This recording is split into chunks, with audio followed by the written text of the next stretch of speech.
دەم باش تەماشەوانên هێژا digelwedeyne bû pêşkêşkirina tewerekî niye bername mayîkê xelekî ku bêgumanî rojî tewerê me serpirsekê gelekî girîngê Rojava Başûrê Kurdistanê şoreşên êkilî dîfekên Kurda ye ew jî pirsa Kerkûkê ye. Kerkûk di navbera yekdengiya Kurdan û hewlên Bexdada. Bêguman Kerkûkekî şan pirsane hêjayan di nava şoreşên Kurdan li dêr zeman li sed sala borî heya niha ku ev pirse bi asê ye. Ev pirse gelê caran cihê got û bêjên germên navbera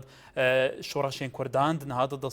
desalatdarên Kurdan berpirsên Kurdan hikûmetên êkilî dîfekên Iraqê bûye. Bê ku bigihne netîcekê bingehî netîcekê yekî layîkir ji ser pirsa Kerkûkê.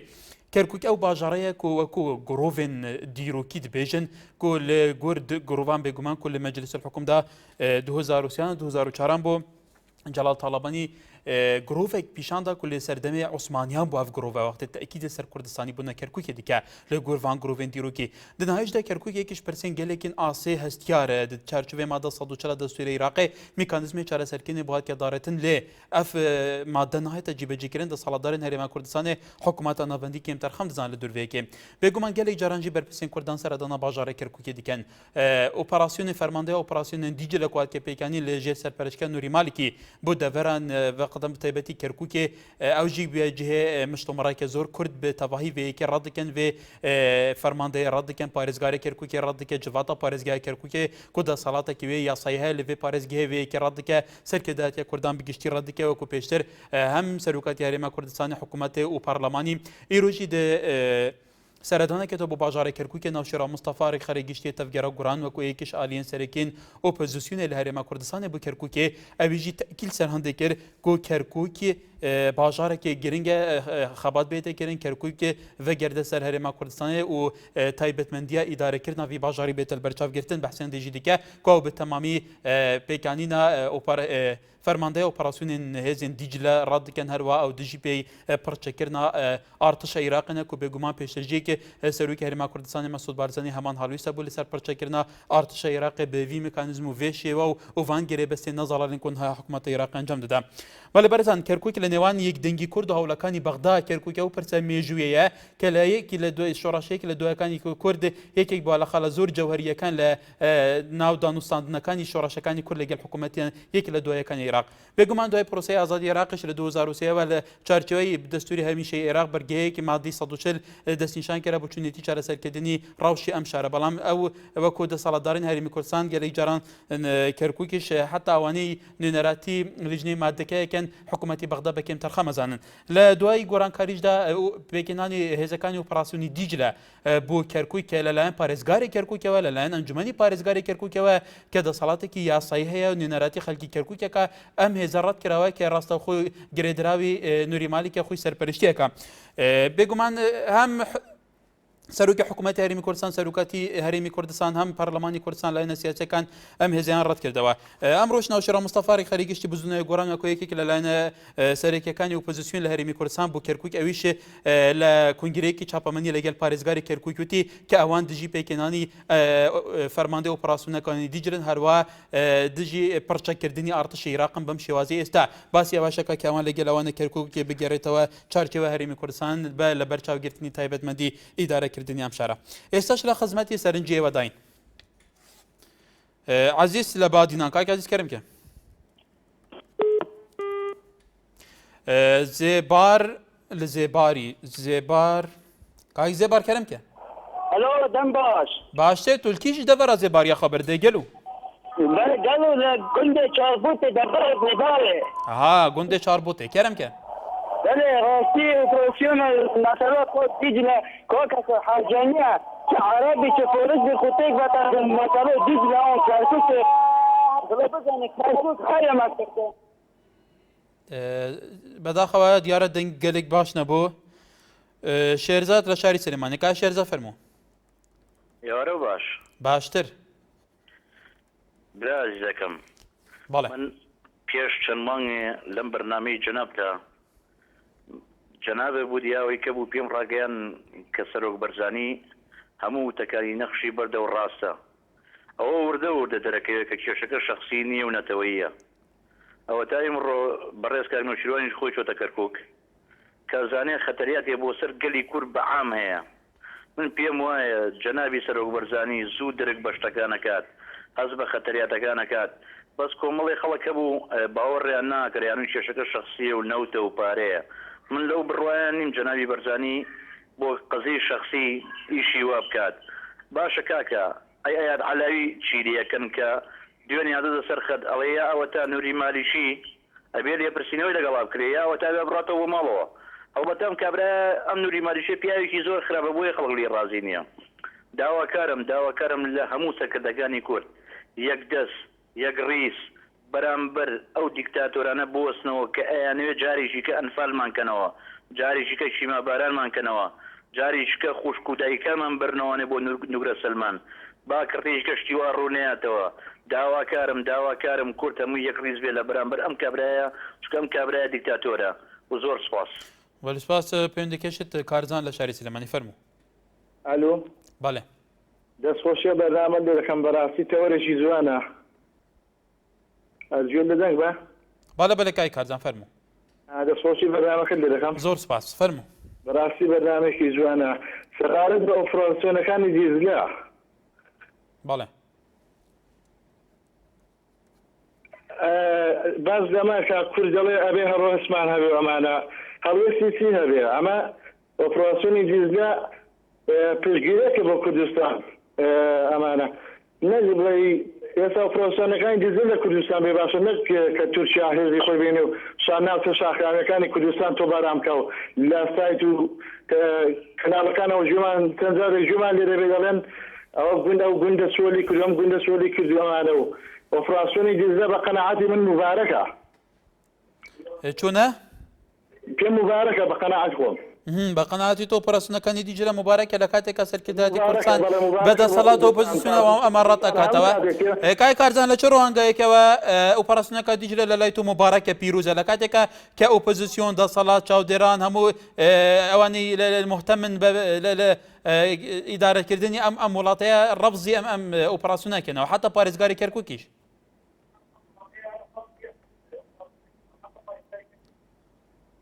قسەکە جوانە ئەم هەڵسەی کورد کانواندیەتی ئەڵێنە ئۆپراسیۆنەکانی دیزلا شتێکی ناساییەوەمانە شتێک بە قەنەعەتی من شێش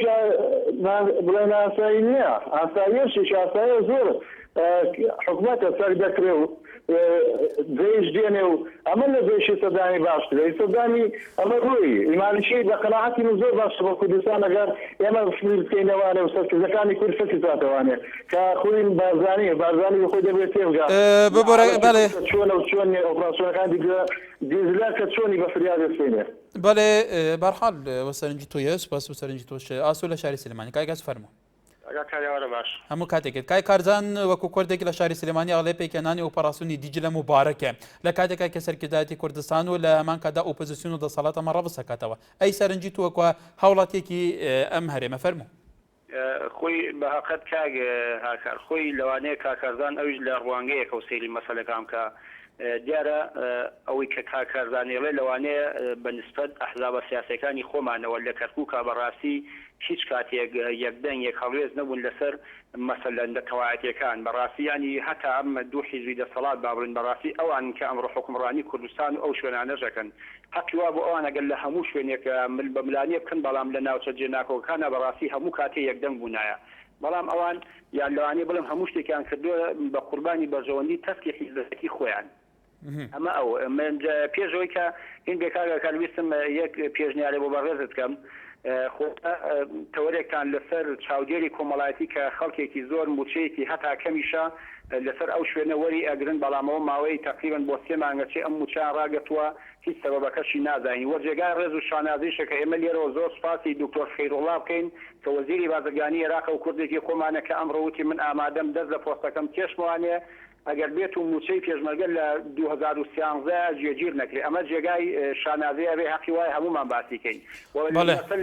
لەسەر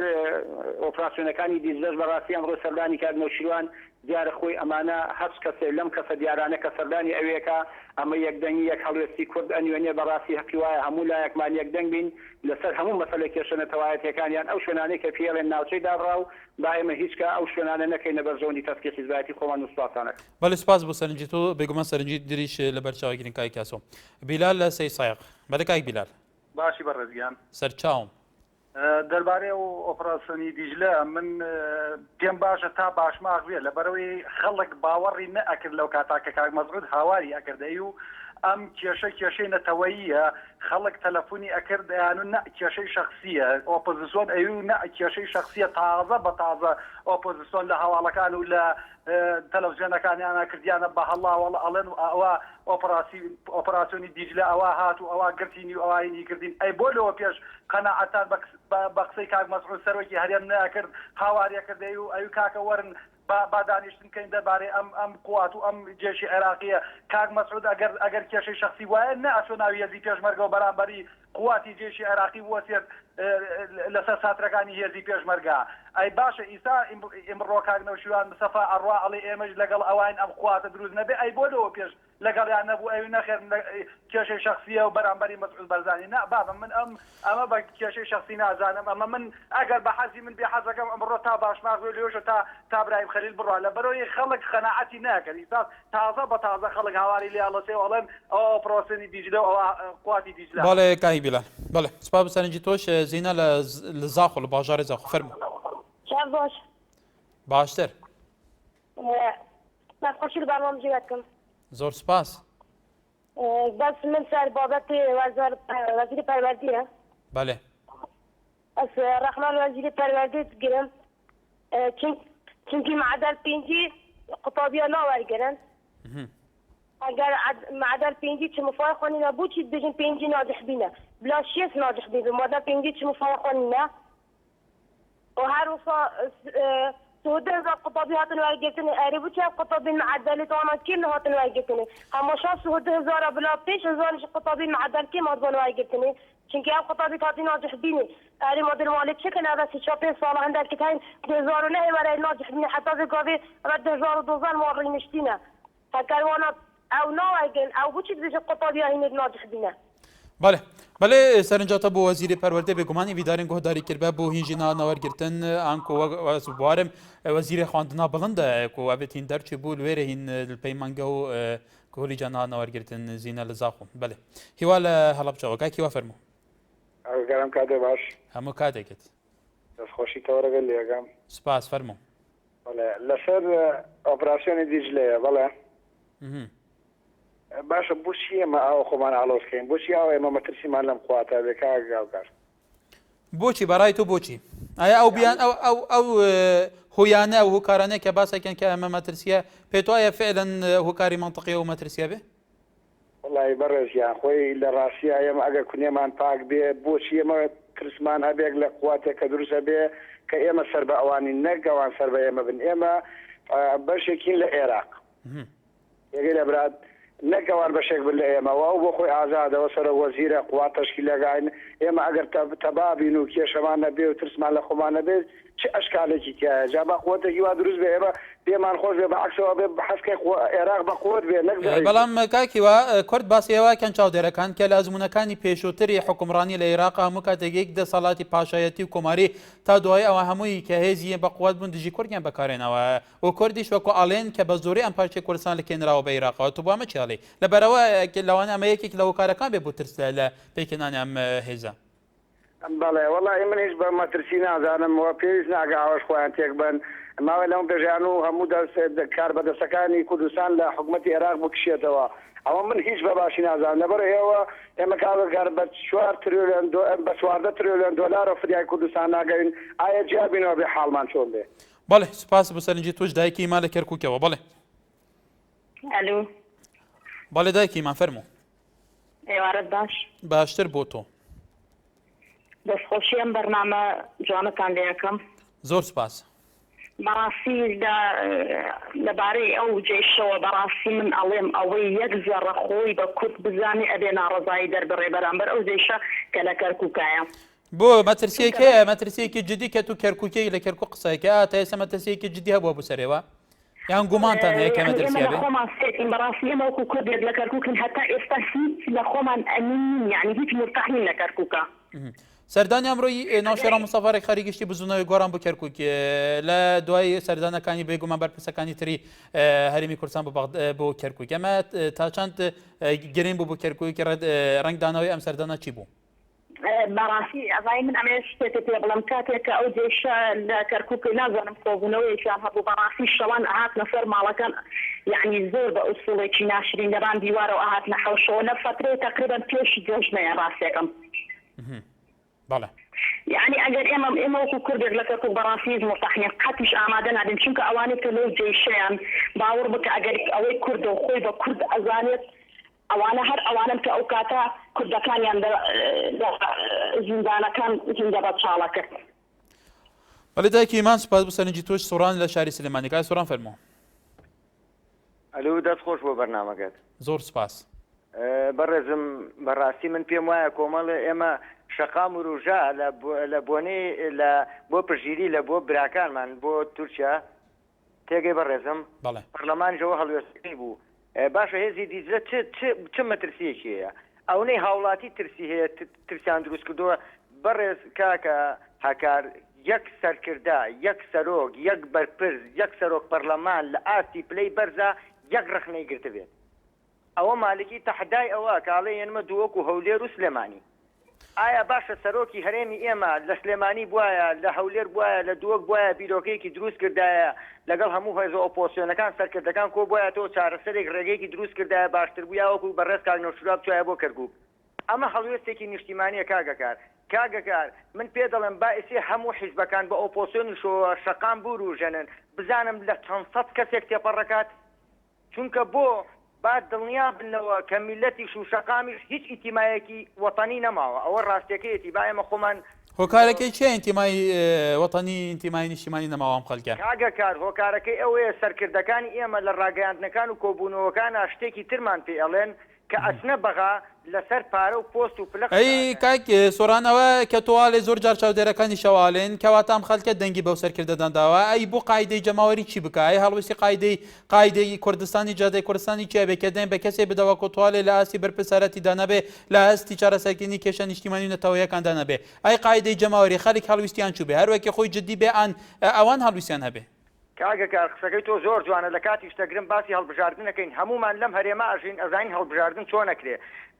مدەیەک بوو لەنەوە هەشتا بوو یا لە 2023 بوو ئەوانیان و بایعەکە دەبڕین خەڵکی ئێمە فەقیرە واعی نەبوو ئێستا خەڵکی ئێمە ڕۆشن بیرە تێگەی کاگەکار سەرکردەکانی ئێمە بۆ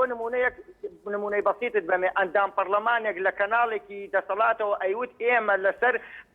لەسەر نەوت و بودجە لە پێشترە تا خاک زۆر سپاس بۆ بەرنامەکەت ئەو کەلیمەیە بەڵێ کاک عەبدوڵڵا سپاس کاک سۆران کاک عەبدوڵڵا لە ڕانیا بەڵێ ئەو کاتە باش بەڵێزم هەموو کاتێکت سپاس کاکە هەموو کەس ڕێی شتەکانی خۆی هەیە تۆ ئاگام لێیە کە کەسێک ڕێی خۆی دەرابڕێ قەپاتیەکەی من مستافۆنە منە دەمەوێت سەرنجی خۆم کاک عەبدوڵڵا ئەکرێ نمونەیەکم بوو ئەکرێ کاک عەبدوڵڵا تکایە ئەکرێ نمونەیەکم پێ بڵێ کە تەلەفۆنم داخستە بێ و ڕای خۆی نەوت بێ ئاگام لێ کەسێک وتی ئۆپراسیۆنی دیزلە شتێکی مبارەکە زۆر کاتیشم پێدا خۆم پرسیاریشم پێ کرد تەلەفۆنم نەداخست خۆیەتی ئەمە بیر و ڕای خۆیەتی زابا من پێ بڵێن کاکی عەبدوڵڵا من تەلەفۆنم لەسەر نەداخست باوەجی خۆی قسەیەکی بەڵام ناکرێت من 10 دقە بە کەس مەجال بە کەسێ بدەم بە تو 9 دقە بدەم تو خۆت قبولەکەیەوە قسەی کرد و قسەیەکی گەیشت و فەرموو تو قسەی خوب کە بە ئیستیفادە لە کاتێکی وەرگین فەرموو بەڵێ من بە سەرنجی خۆم دەم ئۆپراسیۆنی دیزلە هیچ مەترسیەکی نییە بۆ سەر هەرێمی کوردستان ئەی بۆ سەرکردەکانی کورتواڵێن ئاڵێن مەترسیە حیزبەکانی ئۆپۆزیسیۆن هەتا ئێستا هەڵوێستێکی جدیان نەبوو لە بەرامبەر ئۆپراسیۆنی دیزلە کە بە ئیدانی بکەن من نازانم تازە ئۆپۆزیسیۆن هەڵدەسێتی کەرکووک ئەچێت بۆ کەرکووک ئەڵێ ئەم شتەی ئیدانە دەکەن ئۆپراسیۆنی دیزلە باشە دی شاخەکانمان ئەلی سنوورەکانمان هەمویان تۆبارە نەکرێن لەلایەن ئێرانەوە لەلایەن تورکیاوە دەبا سوپای عێراق بێت دەبا ئەو کات ئێران بتوانێت سنوورەکانمان تۆباران بکەن بەڵێ بەڵێ کاک عەبدوڵڵا بۆ جێشی تورک بتوانێت لە هەرێمی کوردستاندا جێگای بێتەوە بۆ حکوومەتی عێراق کەمە ئێستا بەشێکی لە عێراق بۆ نەتوانێت ئەو بێت بۆ ناو هەرێمی کوردستان ڕای من شتێکی زۆر ئاساییە داوا لە خەڵک دەکەن بە شێوەیەکی ژیرانە بیر بکەنەوە بە قسەی هیچ کەسێک نەکەن بەڵێ سپاس بۆ سەرنجی تۆش تەواو کاک عەبدوڵڵا سەرنجی تو سەرنجیت خۆ نیشاندا بێگومانەوە بەرنامەی خۆتان هەر کەسێکتان نازان سەرنجی خۆتان نیشاندا بەڵام ئەگەر کات لە بەرچاو بگرن لەبەرەوە خەڵکی زۆر لەسەر هێلی پەیوەندیە ئەوانش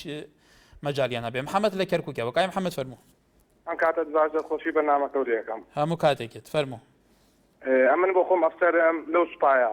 با بڵێن لەو فرقەی دوانزە کە دەڵێن هێزی دیجلە بەڵێ زۆر دەمێکاوڵەدەم پەیوەندەکە وەرگرم زۆرم پێ خۆش بکەوەرم گرت ئێمەش خۆشحاڵ بووین فەرموو حەز دەکەم من دێشتەیە ڕوونی کەمەوە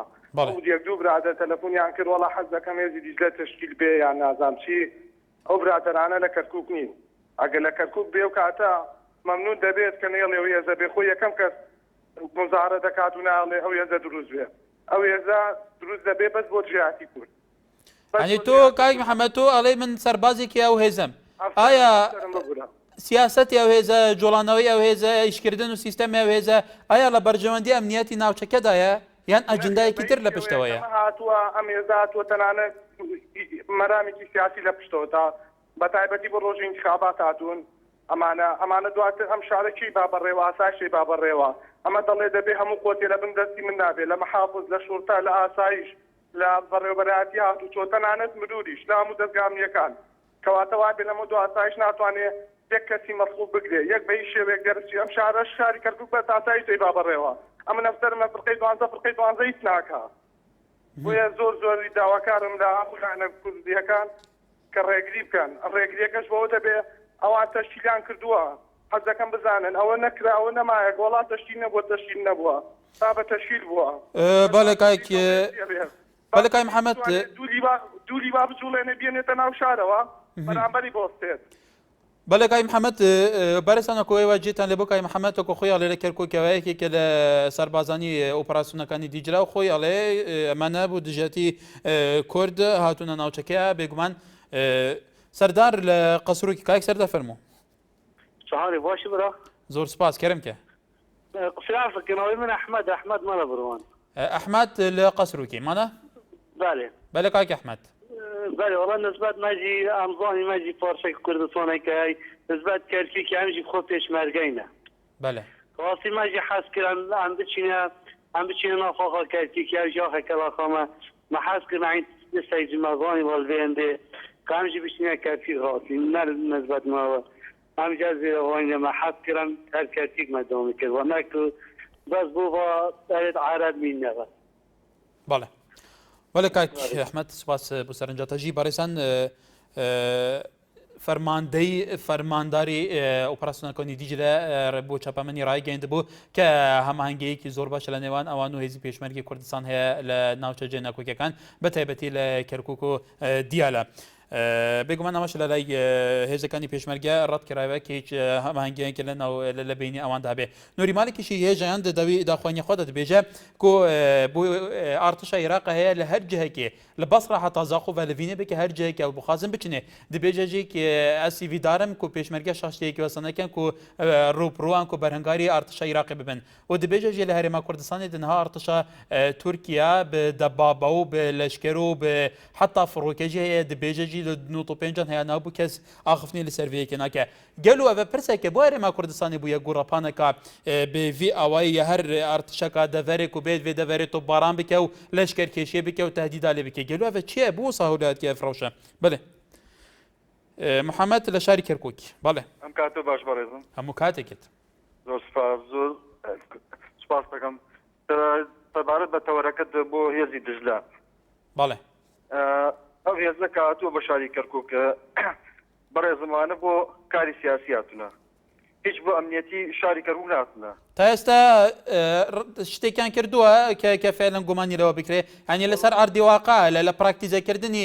کارەکانیان شتێکی وا بووە کەوە ئەم گومانەتانە بێ لە کەرکووک وەڵڵاهی ئەم گومانە من برادری خۆم لە فرقەی 12 داوام کە کوردە و دەربارەی ئەو شتانە کە باسێکە بوومەوەکو لە کۆبینەوەکان و لەو شتان دەرەچێت لەگە فرقەی 12ەیە زۆر شت باسەکە کە ئەڵێ شتیمان هێناوە بەحەوی جەویان بۆ ئەو شوێنانی کە جارێ وا خۆیگە خۆیان جێنشینەکەن لەو شوێنانە چاک و شتی قورسیان هێناوە دەربارەی مێش ئەم هێز سیاسی کوردی بە تایبەتی ئەمڕۆ بەدەست کاکنێشوان هاتووە بە شاری کەرکووک یاخود ئەبایە سەرکردەکان باتان شاری کەرکووک هەمویان کۆبوونیەکیان بکردایە کۆبوونیەکیان بکرای جەماعی گشتیان بەیەکەوە هەڵوێستی خۆیان دەربڕایە نەکەوتانێ بە تاک بێن بە شاری کەرکووک یەکیان هەڵوەسە بەرەیەکی یەکتریان نەیەکی یەکتریان هەڵبێ هەرسێ لانیەوە پرسیێن و حزبەکان ترشوە دەسەڵاتش هەمووی کۆبووە لە شاری کەرکووک و ئێمە بینی منەو شەوە کە گەڕاوم لەناو شاری کەرکووک سوورەمە خەڵکی کەرکووکم لە شوەرجە دوو دەستگای ئاسایشە بینی مەفرەزەدانە بە دوو چەلی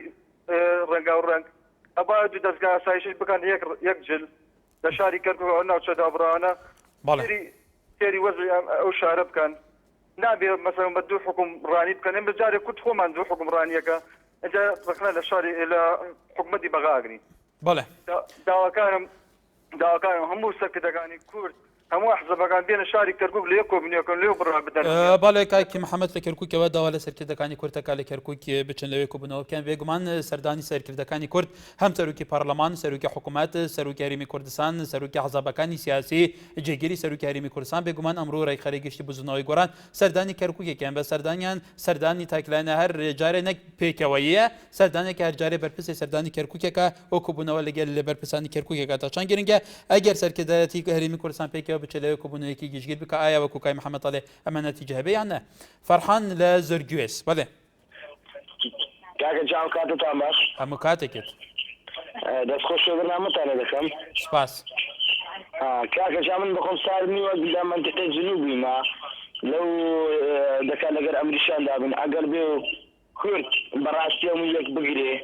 ناتوانین ئەگەوەیەکی فەقەی دوازدەیەکە کلایتەوە یان شتەکە ئێمە کابراس کوردین سەر بەخۆین یعنی پێویست ناکە ئەمە لە هیچ کەسێک بتێشێن شکۆتا دەم ڕەشید بووە بەس هەر لە کێشەکەمە ئەلەوەیدا لێرە کەس تاعین ناکرێ لێ ئەمەوا پرسمان گەیشتێ کاچێ من لێرە ئەی تا بەشتەرا دەگە بەس دیانکردنەوە تاعینیان دەرن تاعینتان دەکەنیان دەنووسنی هیچیش کاگە ئێستاکە ئەو گردانە ئێستا تاعینکەن لە هەموو ڕاتەشی ئەمچێشی دەزانم لە کەس دەپرسین برا بەڕێز ئەدەم فقط لە کەسب دەکرێتەوە نیوە لە نێو هەموو کوردە کاکە خۆی عەرەب نییە بەڵێ کایک فەرحان بەڵێ سوپاس بۆ سەرنجی تۆش هێژیان پشتی وێ ناوبەرێ لەسەر ئەمان تەوەردی بەردەوام بێ دووبارە سەڵاف هێژیان لەسەر تورێ کومەڵاتی پیجێن ئارتی ئەلی ئەل تەهیب ئەنووسێ زۆر سپاس بۆ تۆش کاکەلی ئەنووسێ دەبێ کورد لە کەرکووکی یەک هەڵویست بێت بە هەمومان بە شێوەیەکی گفتوگە لەگەل بەغدا بکەین کە هەڵویست بێت ئەمانە لە بەرژەوەندی ئێمەیە هەروەها کاوان ئۆمەریش ئەنووسێ پێویستە لایەنە کوردیەکان هەمویان یەکدەنگ بن بۆ هێنانەوەی کەرکووی بۆ سەر کوردستان هەروەها باڵاک ئەنووسێ من پێم وایە عەرەب بە هەموو پێکهاتەکانیەوە تا ماوەن هەر هەوڵ بۆ تێکدانی ناوماڵی کورد دەدەن هەروەها سەلاح سەهید خەباتیش ئەنووسێ کە پێویستە بۆ هەموو سەرکردەکانی کوردستان بچنە باژاری کەرکووکی خۆشەویست نەک تەنیا هەر کەسێ بۆ مەرامێک سەردانی ئەم شارە بکە بەڵێ هێژیان لەسەر هەمان تەوەر بێگومان پێش چەندێک مەڵە بەختیار بەرپرسی کارگەری مەکتەبی سیاسی یەکێتی نیشتیمانی کوردستانی شوتبووی کە بەم شێوەی بەم میکانزمە گوت و بێشکردنە لەسەر ناوچە جەنووکەکان لەگەل بەغدا مەترسی لە دەستدانی ناوچە دابڕاوەکانی کوردستان ئەکرێ ئەشڵێ پێویستە میکانزمێکی توکمەتر شێوازێکی دیکە ئالتەرناتیڤێکی دیکە دانێ بچونیەتی گوت و بێشکردن لەگەل بەغدا لەسەر ئەم ناوچانە بەڵێ ئێستاش عەبدوڵڵامان لەگەلە لە پیرەمەگرۆن کاک عەبدوڵڵا فەرموو ئەو کاتت باش هەموو کاتێکت دەستخۆشی و بەرنامە لێ دەکەم زۆر سپاس فەرموو وەڵای برای بەڕێزم ئەم هێزەی خەڵک ئەوەیە هیچ ترسێکی نییە بۆ سەر کوردستان ئەدەی ترسی بۆ کوێیە بۆیە تەشکیل لەگە بچێ سنووری ئێران و تورکیامان بۆ بگرێ وەڵای زۆر چاکبانە بۆ فەهماندەیەکە بەسەر کورددا ئەگە سپەینێ ضربەیەکی لە کورد داتەوە و بۆ کاتی هەڵبژاردنەکان وەکو ئەو برایە بکوتی من لەو فەوجەی ئیش دەکەم و لەلێ سەربازم وەڵای کاتەنا بۆ سەرکوردی کوردی ئەو فەوجە تەشکیلکراوە ئام سنە ڕۆژەکە لە تەلەڤیزیۆنەکەی بەدەردەکەوێت لە سپێکی ئافدا زیاد لە شێف کەفی گول لە باران کردووە لە هەولێری ئەو کاتێک لە سیوی ئافدا بەڕاستی ئەوڕۆ کورد پێویستە یەک هەولێر بێ یەک دەنگ بێ ئاخر هێزی پێشمەرگە هەڵوا لە زەبەر ئەمرینەوە بەبەرەو دەفان قاینی بکە و سەنگەری لێدا ڕێژێ هێزی بەرامبەر هێزی دیزلا وەڵای با تەنها بۆ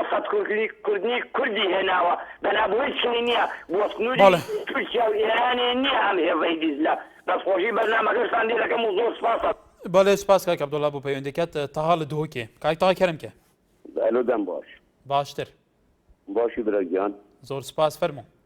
برال سەرێ ئۆپسیۆنە دژلە بەڵێ ڕێگەڵێ من کاکارزانی گول سلێمانی گوت تشتێکی زۆر ئاساییە و هێزە دژلە بێتە چێکردن و بێتە ناو کەرکووکێدا هیچ مەپرسی سەردانینە بەڵێ بحثی جناب سەرۆکیشی کرد ئایا سەرۆکە بە سەرێ ساڵێکی نەبێ بانگەوازی ڕادگەهێنیتن مالکی مەپرسیە سەر هەرێما کوردستانێ ئەرێ باش ئەف ئەحزابێت سیاسی ئەر ئۆپسیۆنەمە حەتانێکە بوو چۆ بێدەنگ بۆ دیف هەلووسێ سەرۆکی نەڕاد بوون دی بۆنگەوەزیۆوی ناتاتەن هەردووکەیەکێکی کارزانی شمیر سلێمانیان ڕانیا بێژیتن و بچون ئەف هێزا دیجلە زۆر تشتێکی ئاساییە ئەرێ باش ئەگەر ئاسایی بیتن ئەگەر ئاسایی بیتن وضعی کەرکی بێگاوێ باشترە ئانیە میسل و بەغدا کار و بچونا دیجلە بەتەت ناودا و پشتەوانی لێ بکەتن میسل ڕۆژانە صدا تقییم لێ چێدن بەغدا حتا ئەڤریکەژی چند تقییم پێدا چێدینە ئایا وضعی کەرکی چێترە ئانیە بەغدا بێگاوێ و حتا مالکی هێزێکی بکار بینیتن بەڵێ بێگومان ئەجندێکی سیاسیت پێشدا و نەمەسەلە ئەوە کوبۆ ئێمناهیا کەرکی تێبیتن بەڵێ کای تاس باز و پەیوەندیاتەژەیەکی بەڕێزان پێشاندێکی تاڕە خاشەمی جێگیری سەرکوماری عێراق لە ڕۆژنامەی شەرق ئاڵەوسەد بابەتەی بەڵاو کردبووە کە پێش چەند ساڵێ بێگومان ئەگەر ئێوە لەبیرتان بێت کە لە ناوچەی دیالە بە تایبەتی خانەقین و کۆمەڵی ناوچەی تری کوردای سعدیە و جەلاولا کە ڕەوشی ئەمنیتێک چ بۆ هێزی پێشمەرگێ چ باولە تاڕە خاشی ماڵێ ئێمە چوین من و یەکێک جێگەری سەرکوماری عێراق یەکێک لە بەرپرسە باڵەکانی ئەنجومەنی ئیسلامی عێراق وتی ئێمە چون بۆ لای نوری مالکی مسەر بوو لە سەرەوەی کە ڕوبەڕووی هێزەکانی پێشمەرگە بێتەوە و شەڕ هەڵگیسێنێ لەو کاتەیە ئالێ ئێمە نەمانتوانیوە ئێمە هەوڵماندەوە کە ڕەوشەکە هێوە بکەینەوە لە ئێستادا لەوە پێشهاتێکی وادا ئەگەر شتێکی وا ڕۆ بدات پێشهاتێکی وا ڕۆ بدات ئەی وەزە چییە بێوازی ناوچەدا بڕاوەکان حتا وازی عێراق بە شێوەیەکی گشتی هەرمی کوردستان پێویستە چی بکرێت کە ئەم ڕەوشە نێتە ئاڕاوە ڕەشید لە قەزای سوڕانەوە کاک ڕەشید فەرموو ممنونم هێوەری باش برا باشتر بووتە سوپاس کەرەمکە تەوەرێتە برا تەوەرەکی زۆری جوانە فەرموو برا ئەس مەرحەبۆیت دەکەم gelek spas kayk Raşid gelek bixêr bê kerem ke سەرچۆی من عەزیزی برا ئەس ڕژۆی لە هەموو کوردە دیتکەم هەشیار بن دەربارەی سەرکردێت کوردا چ قەسێ ناقص نەبێژن بله لازمه همه یک بین دیگه خانه‌نشین ها همه یک بین مقابل دشمن راستین هر تنگاه هویت و هم تنگاه لبش گیرین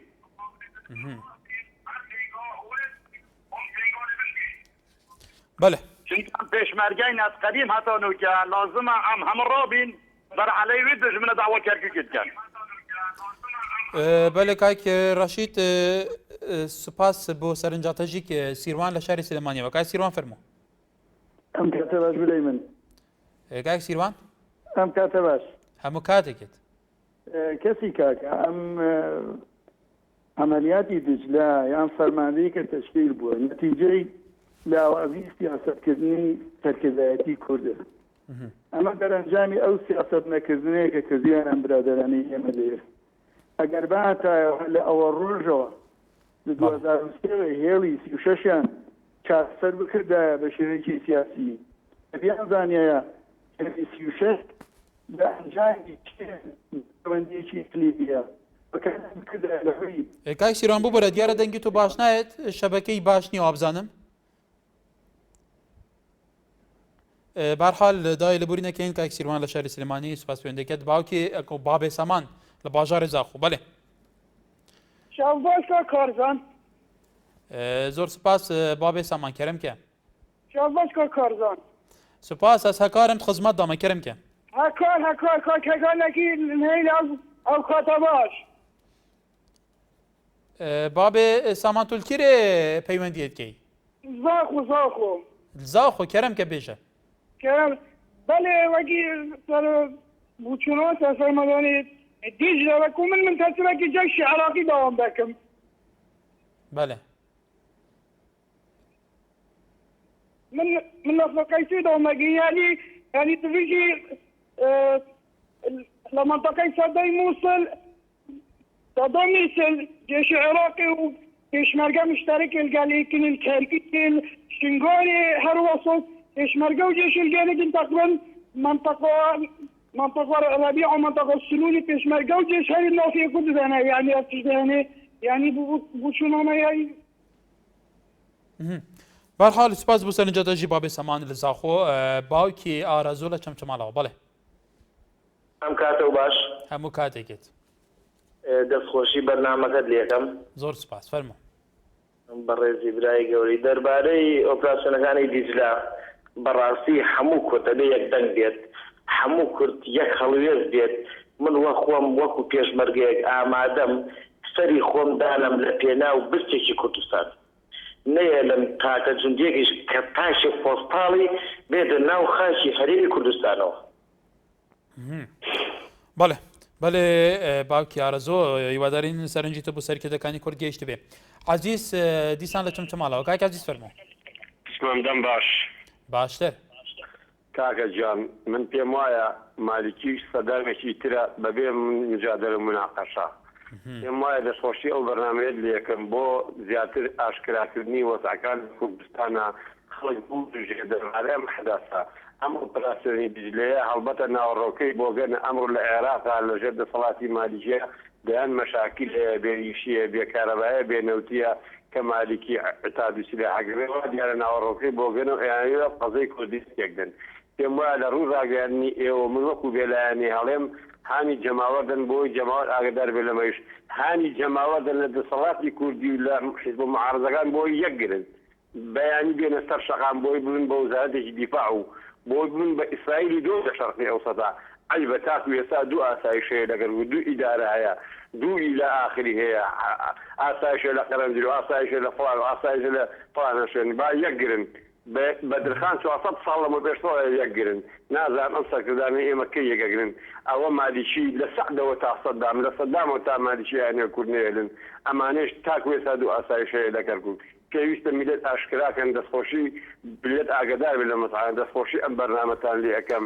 هەڵبەتە هەرچۆن کاتی خۆی عەلی حەسەن مەجیدیان بۆ بەغا ئەم بەعسی سیمە ڕەشە هەمان عەلی حەسەن مەجید و سپاس. بەڵێ سپاس بۆ سەرنجی تۆش کاک عەزیز ئارام لە پێنجوێن. بەڵێ باشی براکەم سەرچاوم کاک ئارام فەرموو. دەستخۆشیان بەرنامە جوانتان لێ ئەەکەم. زۆر سپاس. برای بەڕێزم پەیامێکمێ بۆ وەزارەتی خوێندنی باڵا. بەڵێ ئێمە دەرچوانی بەشی کوردین دەرچوانی بەشی کوردین نەدامەزراندنمانێ بۆکو مامۆستا ناتوانیش بڕێن لە دەورەی زاوتی وەرگیرێن لە شتێک لە هیچ شوێنێکە وەرناگیرێن من پەیامێکمەوێت بۆ وەزارەتی خوێندنی باڵا ئایا ئەگەر بەشی کوردی ئاوا بێکەڵکە بۆ دایناخەن. بەڵێ کاک ئارام هیوادارین پەیامی تۆ بۆ وەزارەتی خوێندنی باڵا گەیشت بێ. ڕەمزی لە سۆران بەڵێ کاک ڕەمزی لە قەزای سۆرانەوەی کە جێوێت کاک ڕەمزی کاک ڕەمزی ێوار باش کەرەم کە باش بێتی دەستخۆشی بەرنامەکەیان سپاس بووتە کەرەم کە پشتیوانیا ئەو تەلەفۆناتیکە ڕەشید وڕام بکەم کەرەم کە بەڵێ پێویستە ئەم وەکو کورد وەکو سەرکردێت کورد هەمە دوێ بیرێتکەنەوە هەمە یەک هەڵوێزدەن چونکی لازمە هەرگەوە ئەمە هەمە کورد کە هەڵوێزین یەک ئەو بێت ئەم هەمە گەوە دێ پێشکەوین دێ شوێنە دژمنە بلا ئەم هێزەکە کێنشیتین بەڵێ ئەگەر هەڵوێستێمە کوردە هەمە یەک بێت کاک ڕەمزی ئەف خواستاتە یابەری 300 ساڵە یا شارێکە ئەحمەدی خانیە دەمێداخوازە یەکگرتنا کوردان دیکە شارێن کوردان هەمی سەرکردن کوردان هەمی گەل و مادەم ئەڤە خواستە جادەیە سەرکردێژی دەبێژن یەک بگرین ئەی ئەو چه هێزە ئەو چه عەقڵیەت و ئیرادەیە یەک ناگەرە مادەم سەرکردنا کوردان ئەیگرتنێ دەبە دیتناتە بۆ یەکا دوو ناگرن حەتانوکە بە سەدان ساڵە بێ دبێژین یەک بگرن و یەک ناگەرم دیتناتە سەبەب چێ گەلو والله السبب بما تشاؤنا يعني سبب هاي نكي برجواندية وحزب خود ويتن بس هدي الحمد لله توزع هم يبتدي كان احتراف عندي هوتيا كرامي كان يبتدي اشته ويك رئيسي التراتوي احمد تشتكي ابو ما احمد كردوه لازم ام عمل كرد ان شاء الله يكبر بەڵێ کاکی ڕەمزی سپاس بۆ پەیوەندیاتە ژێ سەردار لە شاری سلێمانیەوە کای سەردار فەرموو جانێوارە باش باشتر بوو تۆ دەستخۆشی بەرنامەکە لێ یەکەم سپاس بۆ بەڕێستان بەنسبەتە وەرەکەتەوە دەستخۆشی لێ یەکەم کاتی خۆی لە نەورۆزا سەرۆکبەرزانی وتی ئەگەر ئەم مالیکیە بەرەو دیکتاتۆری ڕوا بەڵام خەڵکێکی زۆریان و ئەوە لەسەر دەسەڵات و لەسەر پارەیە بەڵام دەرکەوە کە جەنابی سەرۆکبەرزانی قسەکەی زۆر ڕاست وەکو نەخشی سەر بەدوا بوو ئێستش ئەگەر هەمومان یەکگرتوو بین بە ئۆپۆزیسیۆن و بە دەسەڵاتەوە ئۆپراسیۆنی دیجیتال هیچ شتێکی پێ ناکرێ هەمومان لە دەوری سەرۆکبەرزانی کۆبینەوە بەڕاستی ئەوە توانێت کە ڕزگارمان کە لە ئۆپراسیۆنی دیجیتال دەستخۆشی بەرنامەکە لێ یەکەم بەڵێ سپاس بۆ سەرنجی تۆ هێرش هەر لە شاری سلێمانی بەڵێ کاک هێرش ئەگەر لەسەر هێڵما بێ دیارە کاکی هێرش نەما لەسەر پەیوەندی سەردار لە باژارێ زاخۆ بەڵێ الو کاک سەردار کەرەم کێ هەکارچوانی ئەس باشم سپاس کەرەمکە باشی کاک هەکار زۆر سپاس کاک هەکار ماپسیارێکە هەژدیری بەرنامەیی کەرەمکەت خزمەداینە سایح بابەتێک سای قوتابیە و قوتابیە ڕاستی چا ساڵە ناجح بینە هەتەنوکە ناوەدەناوەگێتن ینی دەرچوێن دازێ ئامادە ئێمە بەساتە بەێ ئەسێ معدل 55 ئەوە سێ ساڵە ناجح بینە ناوەدەناوەگێتن لێ لە گۆری یاسایە ئەو سیستەمێک و هاتی نەوەرگرتن زانکۆ پەیمانگادێ وەزارەتە بڵند 5 و نیف کێمتر نایە نەوەرگرتن مادام 55 ناداگیرێت بۆ 55 دڵکی بەتێناگێتن ئەمژێکی بیداری سەرنج پرسیارەتە بۆ لاینە پەیوەندیدار لە وەزارەتان گەشت بە بوو ئەکەرەبەژێک 55 کە و چ بکەن ڕەوشەوان چاوە بێ بەڵێ سپاس کاک سەردار ئیبراهیم لە خەلیفانەوە بڵێ السلام عليكم. عليكم السلام. أمن لمسألة بيشمرقة. بله. أمكو بيشمرقة حتى آخر قلوب إخوين أمن آدمه. بله. وكو لهذي جدلو لو مالشي ورجي لو مدي هل صدام خلات لا. برام بيشمرقة زور هيك لو جب زيناك ويستوشي وكو سلفاقاني همو فرمان برك همو شرطة همو آسايش او انا همو كفيل اخوة يكي شينيا برام بيشمرقة بكفيل ناسي بشاهد ناسي بله کاک ابراهیم دایره بوری نکن سرنجی تو گیشت زور بکورتی باوکی محمد لکلاره و دعا پیوندی فرمو باوکی محمد دیار بله برزان عمر ستار اخجلری انوسه بمخو هالخالتاندنا بره باشا کرد لێت نەبێ سوپای دیجە لە بێتە ئەنکۆنایە سوپای دیجە بێتە ناوچە ناکوکەکان باشە ئەمە کارێکی باشە بەڵام هەر کوردە و سەرکردایەتی کورد ڕێگەیدەوە بە سوپای تورکیا کە بێتە ناوە خێرمی کوردستانەوە. باوکی محەممەد تکایە ئەگەر لە 20 سانیەک سەرنجی خۆ نیشان بدەیت کاتمان زۆر کەماوە. السلام عليكم. عليكم السلام. کاکە دەستخۆشی بەرنامەکەت یەکەم. سوپاس فەرموو. کاکە گیان قەزەی مالکی دژمناتی خۆی دەربڕیوە بەڵام ئێمە سەرکردەکان ئێمە خەوتورە خەریکی نەودزینن کاکە گیان ئەوان دڵسۆزی ملەتەکەنین دڵسۆزی خاک و نیشتیمانین ئەگەر دڵسۆزی خاک و نیشتیمان و واز لە نەفتەکە تێن بەرانگی مالکیەکەن ئەچون گفتوگۆی لەگەڵاکەن قسەی لەگەڵاکەن باشە بۆچی چەکداری هێناوە بۆ ئێمە چەکدارمان هەیە بەڵامی شەکە بە سلمی و بە جوانی بە ڕێپیپێکی بە چارەسەر بکەن. بله باوکی محمد سرنجی تو گیج دای لبرینه کن گره کات مزور کن ما بله جان میویدارین سرنجین جادا کردستانی لسر اپراسیون دیجیتال لسر یک هالویز بون و یک هالویز نبون سر کردات یا کردانو متسین بغداد کو خالق خود بجه بو آرین پیوندی دار گشته بیا صبح تورک گرمتر دال ویره امت خدمت و دابین شاد و بختوار بنوار باش.